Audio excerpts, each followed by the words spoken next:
Salut à tous, bienvenue sur la chaîne Page Sonore. Aujourd'hui, on plonge dans un chef-d'œuvre de la littérature française, un récit qui va vous glacer le sang et vous faire douter de votre propre réalité. Le Horla de Guy de Maupassant. Si vous aimez les histoires qui mêlent suspense, psychologie et une touche de surnaturel, alors attachez vos ceintures, car cette vidéo va vous emmener dans un voyage troublant. Et si ce n'est pas encore fait, pensez à vous abonner et à activer la cloche pour ne pas manquer la suite de nos explorations littéraires. Le Horla, publié en 1887, est une nouvelle qui explore les frontières entre la raison et la folie, entre le visible et l'invisible. C'est un texte qui ne vous lâche pas, qui s'infiltre dans votre esprit comme une ombre. Pour cette première partie, on va poser les bases de l'histoire, rencontrer notre narrateur et commencer à sentir cette étrange présence qui va tout bouleverser. Prêt? Allons-y. Imaginez-vous en mai 1887, dans une belle maison bourgeoise au bord de la Seine, près de Rouen. Le soleil brille, l'eau scintille, et tout semble paisible. C'est ici que vit notre narrateur, un homme dont on ne connaît pas le nom, mais dont on va partager les pensées les plus intimes. Il est riche, célibataire, et mène une vie confortable. Il aime observer la nature, se promener dans son jardin, et regarder les bateaux passer sur le fleuve. Sa vie est un tableau idyllique, du moins, au début. Le narrateur tient un journal, et c'est à travers ces mots qu'on entre dans l'histoire. Dès les premières lignes, il nous confie son amour pour sa maison et pour la Seine, qu'il décrit presque comme une amante. « Je l'aime comme une personne », écrit-il.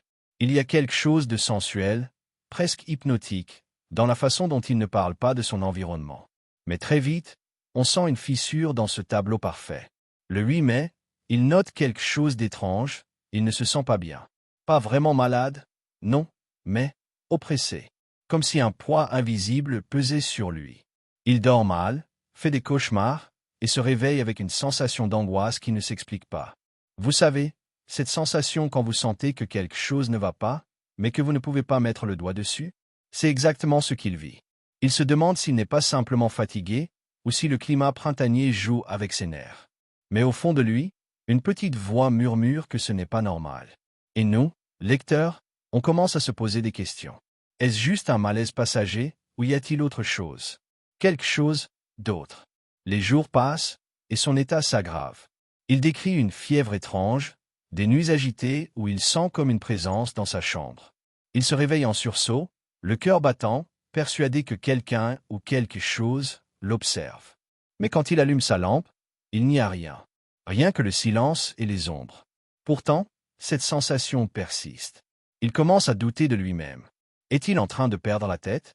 Ou y a-t-il vraiment quelque chose qui rôde autour de lui? Un soir, un détail le frappe. Il remarque que la carafe d'eau qu'il laisse sur sa table de chevet est vide au matin. Bizarre, non? Il est sûr de l'avoir pas bu.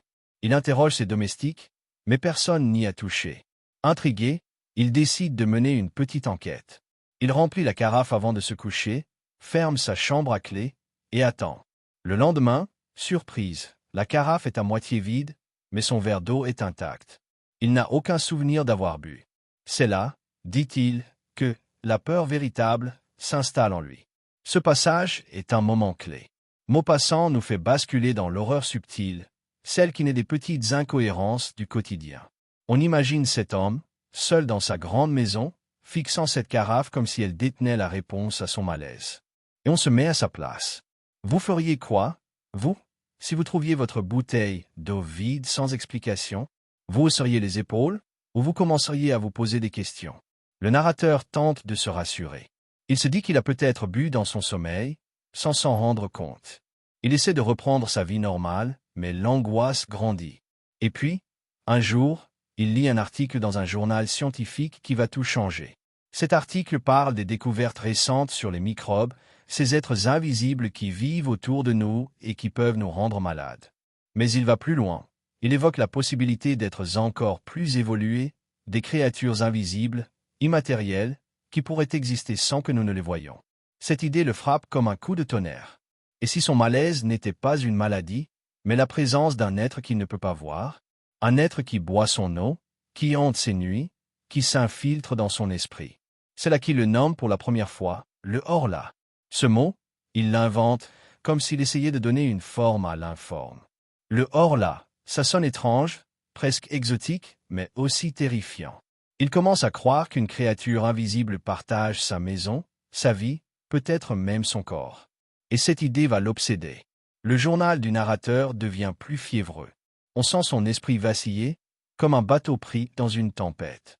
Il est maintenant convaincu que cette chose, ce or-là, n'est pas une simple idée. C'est une présence, une entité qui le traque, qui s'immisce dans ses pensées, dans son sommeil, dans sa vie. Il note dans son journal, avec une précision obsessionnelle, chaque détail qui renforce sa conviction. Les nuits sont les pires.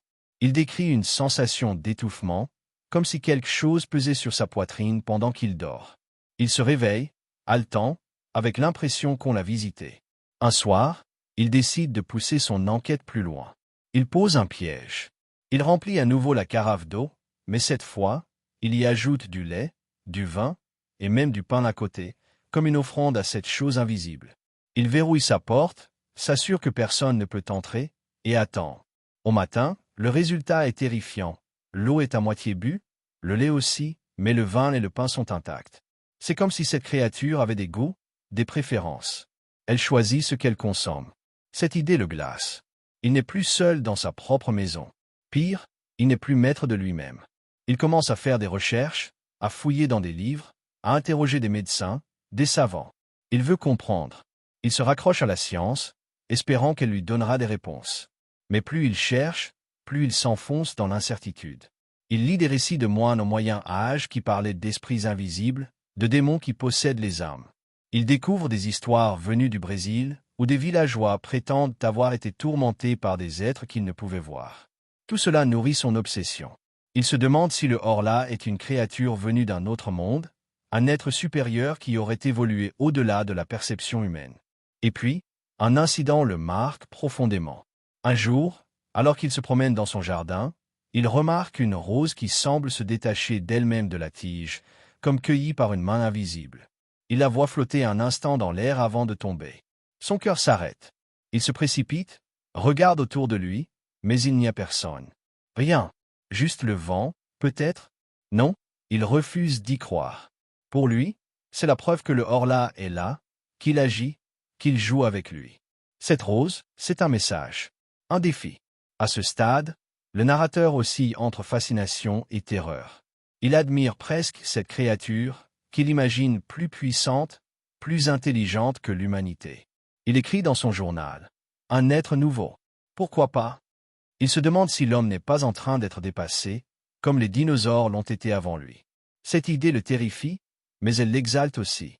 Il se sent au cœur d'un mystère cosmique, comme s'il était le premier à entrevoir une vérité que personne d'autre ne peut comprendre. Mais cette fascination a un prix. Il commence à perdre le contrôle. Ses pensées deviennent confuses, ses souvenirs flous. Il remarque des moments où il agit sans en avoir conscience, comme s'il était manipulé. Un soir, il se réveille debout, au milieu de sa chambre, sans savoir comment il est arrivé là. Il a l'impression que le Horla ne se contente plus de l'observer. Il s'infiltre en lui, prend possession de son corps, de son esprit. Il écrit « Je ne suis plus libre ». Ces mots sont comme un cri dans le vide. On sent sa panique, son désespoir, mais aussi une étrange résignation. Comme s'il acceptait, peu à peu, que cette chose est plus forte que lui. Il décide alors de partir, de fuir sa maison. Il pense que s'éloigner de cet endroit maudit pourrait le libérer. Il va à Paris, rend visite à des amis, essaie de se distraire. Pendant quelques jours, il se sent mieux. Il rit, il dîne, il retrouve un semblant de normalité. Mais au fond de lui, il sait que ce n'est qu'une illusion. Le Horla ne le lâche pas. Une nuit, à Paris, il se réveille avec la même sensation d'oppression, la même certitude qu'il est là, tapi dans l'ombre. Il comprend que la fuite est inutile. Le Horla n'est pas lié à la maison. Il est lié à lui. Et c'est là que tout bascule. De retour chez lui, le narrateur décide de passer à l'action. Il ne veut plus être une proie. Il veut comprendre, contrôler, peut-être même détruire cette chose. Il commence à expérimenter, à tester les limites du Horla. Il se regarde dans le miroir, cherchant à surprendre un reflet qui ne serait pas le sien. Et ce qu'il voit, ou plutôt, ce qu'il ne voit pas, va changer sa perception de la réalité pour toujours. Le narrateur se tient devant son miroir, le cœur battant, les yeux rivés sur son reflet. Il veut savoir. Il veut voir. Il allume une lampe, ajuste la lumière, et scrute chaque détail de son image. Mais ce qu'il découvre le fige d'horreur. Pendant un bref instant, son reflet disparaît. Pas complètement, mais comme si quelque chose s'interposait entre lui et le miroir. Une silhouette floue, une présence. Il hurle intérieurement. Le Horla est là, juste devant lui, invisible mais assez puissant pour effacer son propre reflet. Cette scène est un coup de poignard dans son esprit. Il n'a plus aucun doute. Cette créature existe, et elle le domine. Il note dans son journal, avec des mots tremblants, que le Horla n'est pas seulement une ombre ou un esprit. C'est une entité qui le possède, qui le vole peu à peu. Il sent sa volonté s'effriter, comme si ses pensées ne lui appartenaient plus entièrement. Il décrit des moments où il écrit des choses qu'il ne se souvient pas d'avoir pensées, où il agit comme un automate. Il a l'impression d'être un pantin, manipulé par une force qu'il ne peut ni voir ni combattre. Cette idée est insupportable. Lui, un homme cultivé, rationnel, réduit à l'état de marionnette par une créature invisible. Il se met à réfléchir à la nature du Horla. Il imagine que c'est un être venu d'ailleurs, peut-être d'une autre dimension, ou le prochain stade de l'évolution. Il écrit, « L'homme a cru qu'il était le roi de la création, mais un autre vient, plus fort, plus subtil. » Cette pensée le terrifie, mais elle le fascine aussi. Il se voit presque comme un prophète, le premier à comprendre que l'humanité est sur le point d'être supplantée. Mais ce rôle de visionnaire ne le console pas. Au contraire, il le pousse au bord du gouffre. Il décide qu'il ne peut plus vivre ainsi. Il doit agir, détruire le Horla ou mourir en essayant. Il élabore un plan désespéré, mais qui lui redonne un semblant de contrôle. Il va piéger la créature. Il sait qu'elle vient dans sa chambre la nuit, qu'elle le tourmente dans son sommeil. Alors, il prépare tout méticuleusement. Il scelle les fenêtres, renforce les volets et décide de mettre le feu à sa maison. Oui, brûler sa maison entière pour tuer le Horla. Il se dit que si cette chose est matérielle, même invisible, elle ne survivra pas aux flammes. Et s'il doit périr avec elle, qu'il en soit ainsi. Une nuit, il met son plan à exécution.